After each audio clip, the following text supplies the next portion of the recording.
इकडे पंतप्रधान नरेंद्र मोदी यांची आज नाशिक जिल्ह्यामधील पिंपळगाव येथे जाहीर सभा होती आहे। पिंपळगाव कृषी उत्पन्न बाजार समिती परिसरात ही सभा होत आहे।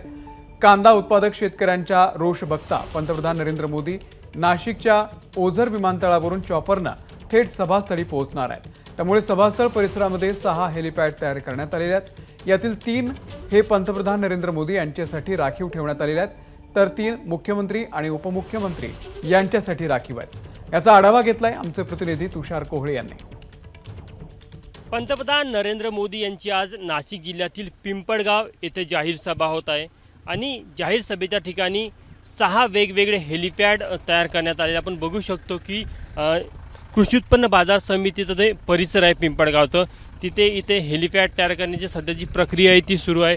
टँकरच्या साहाय्याने ते जी माती आहे ती मजबूत केली जात आहे पाणी टाकून, आणि सुरक्षेच्या दृष्टीने देखील हे सगळे हेलिपॅड उभारण्यात आलेले आहे।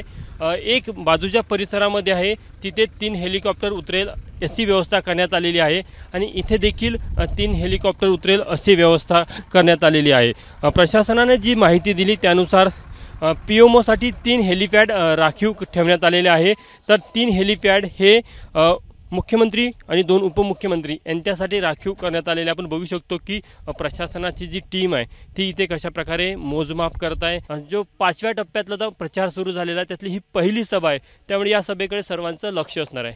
कॅमेरामॅन अमोल देशमुखसह तुषार कोहळे, पिंपळगाव, नाशिक। एबीपी माझा, उघडा डोळे बघा नीट।